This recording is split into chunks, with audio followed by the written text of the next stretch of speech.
नमस्कार, सूत्र टिभीको दिनभरको खबरमा स्वागत छ। म अजिता घिमिरे। सुरुमा प्रमुख खबर शीर्षक। एमालेको अवरोधकै बीच विनियोजन विधेयक पारित। पूर्ववर्ती सरकारले ल्याएको बजेटमा 3% मात्रै हेरफेर गरिएको अर्थमन्त्री जनार्दन शर्माको भनाई। सङ्खुवासभा सामूहिक हत्याकाण्डका मुख्य योजनाकारसहित 4 जना पक्राउ। होच्याउने र अपमान गर्ने गरेको कारण हत्या गरेको बयान। बुटोलका मेयर शिवराज सुवेदीलाई आफ्नै पार्टीका कार्यकर्ताद्वारा मुक्का प्रहार। पहिरो पीडितका समस्यालाई बेवास्ता गरेको आरोप। र रुसको एक विश्वविद्यालयमा विद्यार्थीले अन्धाधुन्द गोली चलाउँदा कम्तीमा 8 जनाको मृत्यु, दर्जनौं घाइते। प्रमुख प्रतिपक्षी नेकपा एमालेको विरोधका बीच प्रतिनिधि सभाको बैठकले विनियोजन विधेयक 2078लाई पारित गरेको छ। सोमबार बसेको बैठकमा अर्थमन्त्री जनार्दन शर्माले विनियोजन विधेयक पारित गरियोस् भनी गरेको प्रस्तावलाई बहुमतले पारित गरेको हो। प्रमुख प्रतिपक्षी दल नेकपा एमालेको अवरोधकै बीच विधेयक पारित गरिएको छ। सभामुख अग्निप्रसाद सापकोटाले बैठक सुरु गर्ने बित्तिकै एमालेका सांसदले नाराबाजी गर्दै रोस्टम घेराउ गरेका थिए। विनियोजन विधेयकमाथिको छलफलमा उठेका प्रश्नको जवाफ दिँदै अर्थमन्त्री शर्माले पूर्ववर्ती सरकारले ल्याएको बजेटमा 3% बजेट मात्रै हेरफेर गरिएको तथा राष्ट्रहित र जनआकांक्षालाई प्राथमिकतामा राखेर बजेट व्यवस्था गरिएको जानकारी दिएका छन्। प्रतिपक्षसँग पुरै सौहार्दपूर्ण वातावरण बनाउने हो, निरन्तर वार्ता गर्ने हो। सर्वदलीय बैठक भएको यहाँलाई थाहा छ। कानुन मन्त्रीले निरन्तर वार्ता गरेको यहाँलाई थाहा छ। हामी वार्ता संवादलाई निरन्तरता पनि दिइरहेछौँ। बजेट अब यो लामो समयसम्म रोकिराख्यो भने सबै कुरा ठप हुने भएको हुनाले यसलाई सँगसँगै लैजानुपर्ने पनि हाम्रो बाध्यता छ। प्रतिपक्षलाई हामी मिलाएर वार्ता संवादबाट राष्ट्रिय एकता कायम गरेर सरकारको नीति जाने सरकार नीति। त्यो व्यवहार देखिएन नि भन्नुभएको छ नि। हजुर, त्यो व्यवहार देखिएन भन्नुभएको छ नि। त्यो त व्यवहार त वार्ता गर्ने हो नि त। व्यवहार भने वार्ता गर्ने हो, संवाद गर्ने हो, सर्वदलीय बैठक राख्ने हो। सभामुखले पहल गर्नुभएको छ, नेताहरूले पहल गर्नुभएको छ, प्रधानमन्त्रीले पहल गर्नुभएको छ। यही त हो नि। प्रतिनिधि सभाबाट पारित विनियोजन विधेयक राष्ट्रिय सभामा जानेछ। राष्ट्रिय सभाले पारित गरेपछि विधेयक कार्यान्वयनमा आउनेछ। प्रतिनिधि सभाको अर्को बैठक यही असोज 7 गते 2 बजेलाई बोलाइएको छ। सङ्खुवा सभाका सामूहिक हत्याकाण्ड सामूहिक योजनामै भएको खुलेको छ। सङ्खुवा सभाको मादी नगरपालिका 1 उम्लिङ खोला गाउँमा भएको सामूहिक हत्याकाण्डका मुख्य योजनाकारसहित 4 जनालाई आज प्रहरीले सार्वजनिक गरेको छ। जिल्ला प्रहरी कार्यालय खाँदबारीमा पत्रकार सम्मेलन गरी हत्याकाण्डमा प्रत्यक्ष संलग्न रहेको आरोपमा मुख्य योजनाकार 47 वर्षीय खड्गबहादुर कार्की, उनका छोरा 28 वर्षीय हस्तबहादुर कार्की, 49 वर्षीय रणबहादुर कार्की र उनका छोरा 17 वर्षीय नरेश कार्कीलाई प्रहरीले सार्वजनिक गरेको हो। घटनाको मुख्य योजनाकार मृतक तेजबहादुरका काकाको छोरा भाइ खड्गबहादुर रहेको प्रहरी अनुसन्धानबाट खुलेको छ। प्रहरीका अनुसार उनीहरूले तेजबहादुरको हत्या गर्न सामूहिक योजना बनाएको खुलेको छ। उनीहरूले रणबहादुर कार्कीको घरमा घटना घटेको अघिल्लो दिन हत्याको योजना बनाएर भोलिपल्ट बिहान तेजबहादुर कार्की लगायत परिवारका 6 जनाको सामूहिक हत्या गरेको स्वीकार गरेका छन्। पक्राउ परेका उनीहरूले आफूलाई होच्याउने, अपशब्द बोल्ने, हेप्ने, सधैँ गाली गलौज गर्ने गरेकोले हत्या गरेको बयान दिएको प्रहरीले जनाएको छ। यसअघि प्रहरीले अभियुक्त रणबहादुरका जेठा छोरा लोकबहादुर कार्कीलाई भाद्र 25 गते सार्वजनिक गरेको थियो। लोकबहादुरले आफू एकजनाले सबैको हत्या गरेको स्वीकार गरे पनि घटनाको प्रकृति अध्ययन र लोकबहादुरको बयानका आधारमा थप अन्य व्यक्तिको संलग्नताको आशंकामा प्रहरीले अनुसन्धान थप अगाडि बढाएको थियो। जनता समाजवादी पार्टी नेपालका अध्यक्ष डाक्टर बाबुराम भट्टराईले राष्ट्रिय गौरवको बुढी गण्डकी जलविद्युत आयोजना निर्माणमा अस्वाभाविक ढिलाइ भइरहेको बताएका छन्। सोमबार काठमाडौँको माइतीघरमा बुढी गण्डकी जलविद्युत आयोजना राष्ट्रिय सरोकार समितिले सुरु गरेको धरनामा एकबद्धता जनाउँदै भट्टराईले बुढी गण्डकी जलविद्युत आयोजना निर्माण भएको अस्वाभाविक ढिलाइलाई पन्छ्याउँदै वर्तमान सरकारले यसलाई अघि बढाउनु पर्ने बताएका छन्। यस अघिको प्रतिगामी सरकार हटिसकेको भन्दै वर्तमान सरकारले जनताको जायज मागलाई सम्बोधन गर्दै आयोजना अघि बढाउनु पर्ने धारणा राखेका छन्। नेता भट्टराईले आयोजनाको काम लामो समयसम्म पनि सम्पन्न हुन नसक्नु लज्जास्पद भएको टिप्पणी गर्दै परियोजना पूरा गर्नका लागि स्थानीयहरू नै धरनामा बस्नु दुर्भाग्य रहेको बताएका छन्। बुढी गण्डकीलाई राष्ट्रिय गौरवको आयोजनाको रूपमा घोषणा गरिएको थियो र मेरै पालामा बुढी गण्डकी विकास समिति बनाएर यसको डिपिआर अन्तर्राष्ट्रिय संस्था मार्फत बनाउने र यसको विस्तृत परियोजना अनुरूप कार्यान्वयन गर्ने प्रक्रिया, मुआवजा वितरण गर्ने प्रक्रिया सुरु भएको थियो। तर अहिले 7 वर्षमा सम्पन्न हुनुपर्ने यो आयोजना 8 वर्ष बितिसक्दा पनि यो कुन रूपमा बन्ने हो भन्ने अनावश्यक पखेडा झिकेर यो काम सम्पन्न नगर्ने, केही बिचौलियाहरूको बहकाममा लागेर यसको कार्यान्वयनलाई ढिलाढाला गर्ने जुन प्रवृत्ति देखिएको छ यो अत्यन्त दुःखद छ। म आफ्नो तर्फबाट एउटा लज्जा पनि व्यक्त गर्न चाहन्छु। यति बेला ओलीको प्रतिगमनलाई परास्त गरेर प्रतिगमन विरोधी शक्तिहरूको, लोकतान्त्रिक शक्तिहरूको गठबन्धन सरकार बनेको बेलामा पनि यो परियोजना पूरा गर्नको निम्ति तपाईं जनसमुदायहरू यसरी धर्ममा आएर बस्नुपर्नु अत्यन्त विडम्बनापूर्ण छ। आयोजनाका डुबान पीडित विभिन्न माग अघि सार्दै पुनः आन्दोलनमा उत्रिएका छन्। उनीहरूले मुआवजा पाउनुपर्ने, जग्गाको तत्काल मुआवजा वितरण गर्नुपर्ने, घर बस्ती भएको जग वा सहायक मोटर बाटोले छोएको जग्गाको मुआवजा जिल्ला मुआवजा समितिले तोकेको मूल्यमै वितरण गर्नुपर्ने लगायतका माग राखेका छन्। उनीहरूले असोज 10 गतेसम्मका आन्दोलनका कार्यक्रम सार्वजनिक गरेका छन्। नेपालमा सोमबार थप 1095 जनामा कोरोना संक्रमण पुष्टि भएको छ। देशभर गरिएको 10,786 पीसीआर परीक्षणका क्रममा 975 जना र 3031 एन्टिजेन परीक्षणका क्रममा 120 जनामा कोरोना संक्रमण पुष्टि भएको स्वास्थ्य मन्त्रालयले जनाएको छ। यो सँगै नेपालमा कोरोना संक्रमितको संख्या 8,64,629 पुगेको छ। त्यस्तै आज कोरोनाका कारण थप 8 जनाको मृत्यु भएको छ। यो सँगै हालसम्म नेपालमा 11,048 जनाले कोरोनाका कारण ज्यान गुमाएका छन्। त्यस्तै पछिल्लो 24 घण्टामा थप 2,957 संक्रमित निको भएका छन्। अहिलेसम्म 7,52,170 संक्रमित कोरोना मुक्त भइसकेका छन्। हाल नेपालमा 22,323 सक्रिय संक्रमित आइसोलेसनमा र 264 जना क्वारेन्टिनमा रहेको मन्त्रालयले जनाएको छ। नेपालमा कोभिड-19 को मृत्यु दर 1.4% रहेको छ।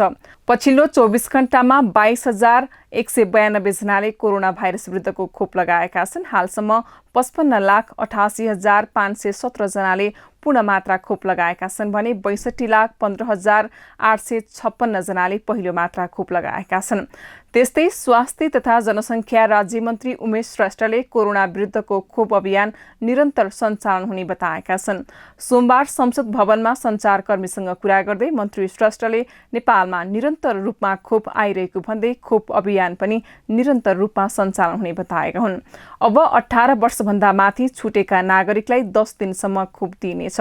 मन्त्री श्रेष्ठले मुलुकका उत्तरी भेगका 10 देखि 13 वटा जिल्लामा पूर्ण रूपमा खोप लगाउने योजना रहेको जानकारी दिएका छन्। 44 लाख खोप अहिले आइसकेको छ। जम्मा अहिलेसम्म चाहिँ 1,77 लाख खोप आएको छ। अहिले 10 दिन चाहिँ खोप वितरण गर्ने योजना छ, जसमध्ये चाहिँ यो 18 वर्षभन्दा माथिको छुटेको बिजनेस एक्टिभिटिजमा लागेका सबैलाई खोप दिने व्यवस्था गर्न लागेका छौँ र ठाउँको उत्तरी भेगका करिबन 10 देखि 13 वटा जिल्लामा पूर्ण रूपमा खोप लगाउने प्लान गरिरहेको छ। नेकपा माओवादी केन्द्रका अध्यक्ष पुष्पकमल दाहाल प्रचण्डले पदका लागि झुटो बोल्न सिफालु भएकै कारण केपी ओली सरकारबाट हट्न बाध्य भएको बताएका छन्। सोमबार माओवादी कार्यालयमा आयोजित सूर्यनाथ राम यादवको स्मृति दिवस कार्यक्रममा प्रचण्डले पदका लागि नै पार्टीलाई धोका दिएकै कारण ओली बालुवाटारबाट बालकोट जानु परेको बताएका छन्। बालुवाटारबाट बालकोट जाँदा पैसा खर्च गरेर पञ्चे बाजा बजाइएको आरोप लगाउँदै प्रचण्डले ओली नाटक गर्न निकै सिपालु रहेको तर्क समेत गरेका छन्। अध्यक्ष प्रचण्डले राष्ट्र र जनताप्रति निष्ठावान गर्दै पार्टीलाई अघि बढाइने बताएका थिए भने एमाले जस्तो झुट, बेइमानी, जालझेल, भ्रष्टाचार, माओवादीमा प्रवेश गर्न नदिने प्रतिबद्धता समेत जाहेर गरेका थिए। गठबन्धनलाई टुटाउने षड्यन्त्र भएकाले सबै षड्यन्त्रलाई असफल बनाउने उनको भनाइरहेको थियो। बालुवाटारबाट बालकोट जाने भनेको त हारेको सन्नाटा भरहरू के निराश भयो के गर्ने यस्तै हो फेरि कसरी आउने होला भनेर सोध्दै जान पर्ने छ पञ्चे बाजा बजाएर मानौ ठुलो जित हासिल गरे अनि कति करोड खर्च गरेर मान्छे बोलाइएको भन्ने थाहा पाएन। त्यस्तो गर्न चाहिँ नाटक गर्न सिपालु छन् तिनी। अब हामी चाहिँ त्यस्तो नहौँ भन्ने हो कि हामी त्यस्तो हुन नपरोस्। हामी साँचो अर्थमा राष्ट्रप्रति, जनताप्रति, सिद्धान्तप्रति निष्ठावान हुन पाइयोस् र त्यसो हुँदै हुँदै मर्न पाइयोस्। हामीले अहिले केन्द्रीय समितिमा गरेको सङ्कल्प त्यही हो। यो कोठामा गएको 2 महिनामा हामीले धेरै ठुल्ठुला महान शहीदहरू र अग्रजहरूलाई श्रद्धा प्रकट गर्यौं, सम्मान प्रकट गर्यौं। आज हामी फेरि त्यही प्रक्रियामा कमरेड सूर्यनाथ राम यादवलाई सम्झिँदै उहाँको सङ्घर्षशील र क्रान्तिकारी जीवनबाट प्रेरणा लिने कोसिस गरेका छौँ। हामी कमरेड नरबहादुर कर्मचारीबाट सुरु हुँदै comrade Ramvriksha Yadav, comrade Suresh Wagle, comrade Postbahadur Bogati हुँदै आज हामी यहाँ आइपुगेका छौँ र ती सबै महान शहीदहरू र अग्रजहरू साँच्चै नै तपाईँ हाम्रो लागि गर्वको विषय हो। हामी सबैको निम्ति एउटा ठुलो पुँजी सम्पत्ति हो यो पार्टी र यो आन्दोलन। त्यस केपीले प्रतिनिधि सभा, जनताको सार्वभौम प्रतिनिधि सभालाई निर्ममतापूर्वक विघटन गरेकै हो। के कारणले अहिले पनि भन्छन् उनले, के भन्छन् त भन्दा पार्टीभित्र मलाई काम गर्न दिएनन्, झगडा गरे, त्यसो गरेर विघटन गर्थे। पार्टीभित्रको झगडाले चाहिँ जनताको प्रतिनिधि सत्ता विघटन गर्न पाइन्छ? न संविधानले दिएको छ, न ऐन कानुनले दिएको छ, न नैतिकताले दिएको छ। मन परी आफू गर्ने अनि पार्टीभित्र चाहिँ बहुमत अर्कोतिर भए छोड्न पर्दैन थियो उनले। अनि उनी नैतिकताको कुरा गर्ने। मलाई त यति चाहिँ चलन भएको छ नि, यस्ता मान्छे, यस्ता पाखण्डी, डबल टिलर ठगहरू चाहिँ अझै फेरि मान्छेलाई चाहिँ ताली पिटाउँदै हिँडिरहेको थियो। यो ताली पिट्ने देखेर पनि हैरान हुन्छ। गर्नुहुने काम गरे हो, तर माघ 28 गतेसम्म जाँदा त लाखौं जनता, मानौ 62-63 को आन्दोलनमै आए जस्तो गरी आए जनता त। त्यसपछि त कसैको तागत भएन नि चाहिँ अब केपीलाई ठिक हो भन्न त। हामीले जित्यौँ। दोस्रो पटक गठबन्धन बनायौँ, हामीले जित्यौँ। अब सिद्ध्याउन खोजेको षड्यन्त्र धेरै छ यहाँ गर्ने अनेक, तर ती सबलाई असफल बनाइन्छ। बुटोल उपमहानगरपालिकाका मेयर शिवराज सुवेदीलाई आफ्नै पार्टीका कार्यकर्ताले मुक्का प्रहार गरेका छन्। बुटोल उपमहानगरपालिका 3 ज्योतिनगरमा गएको पहिरो अवलोकनका लागि गएका मेयर सुवेदीमाथि अनेरा सोब्युका जिल्ला कमिटी सदस्य समेत रहेका गणेश पङ्गेनीले मुक्का प्रहार गरेको प्रहरीले बताएको छ। पहिरो पीडितका समस्यालाई बेवास्ता गरेको र कामभन्दा अवलोकनमै ध्यान दिएको भन्दै मुक्का हानेको बताएको छ। प्राविधिक सहितको टोली लिएर मेयर सुवेदी पहिरो गएको क्षेत्रमा गएका थिए। गएको भदौ 13 गते पहिरो खस्दा ज्योतिनगरमा 2 दर्जन घरमा क्षति पुगेको थियो। त्यस्तै आज पनि त्यहाँ पहिरो गएको छ भने आजको पहिरोले त्यहाँ थप 9 घरमा क्षति पुर्याएको छ। उपमहानगरपालिकाका मेयर सुवेदी एमाले रूपन्देही जिल्ला कमिटीका अध्यक्ष समेत हुन्। सुवेदीमाथि मुक्का प्रहार भएको घटनाको एमाले बुटोल उपमहानगर कमिटीले निन्दा गरेको छ।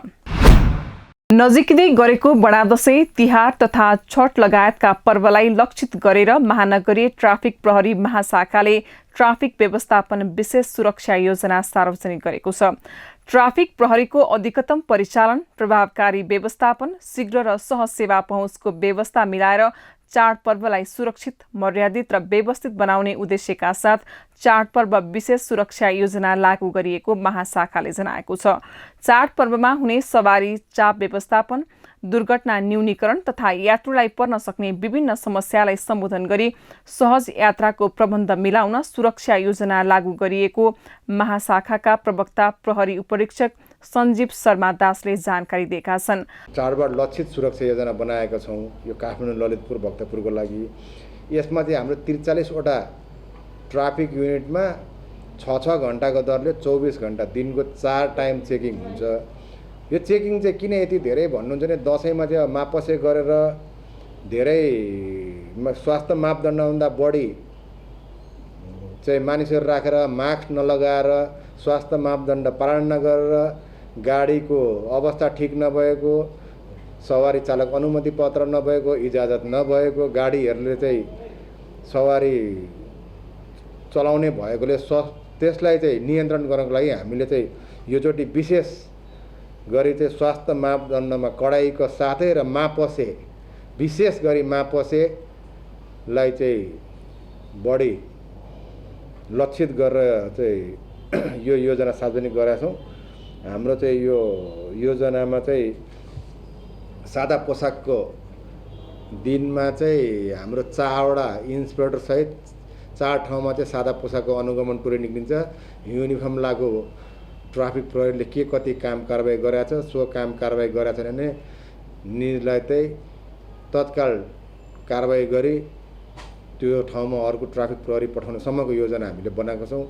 र अहिलेको योजना चाहिँ विशेष काठमाडौँमा चाहिँ कुनै पनि दुर्घटना नघटोस् र मान्छेहरूले चाहिँ सहज यात्रा गरून् भन्ने उद्देश्यले बनाइएको छ। हाम्रो काठमाडौँबाट निस्किने र बाहिरी भित्र आउने जति पनि नाकाहरू छन् त्यसमा चाहिँ हामीले विशेष गरी लागु पदार्थ, मादक पदार्थ र पटेका जस्ता पटेकाजन्य वस्तुहरूलाई पनि हामीले विशेष निगरानी गरेर सूचनाको आधारमा र चेकिङ गरेर पनि त्यसलाई निरुत्साहित गर्न पूर्ण हामीले चाहिँ कडाइको साथ लागू गर्ने व्यवस्था मिलाएको छौँ। चाड पर्वमा रमाइलो गर्ने बहानामा मादक पदार्थ सेवन गरी सवारी चलाउनेको संख्या बढ्ने र दुर्घटना हुन सक्ने कुरालाई मध्यनजर गर्दै रात्रिकालीन मात्र नभई दिनको समयमा समेत व्यापक रूपमा मापासे चेक जाँच गरी कडाई गरिने प्रवक्ता शर्माले बताएका छन्। त्यस्तै थानकोट, नागढुङ्गा, जगाती, फर्पिङ, साखु, बालाजु बाइपास, मुड्कु, टोखा लगायत बाटो उपत्यका बाहिरिने सबै प्रकारका सवारी साधनहरूलाई नाकामा कडाइका साथ चेक जाँच गर्ने महाशाखाको योजना रहेको छ।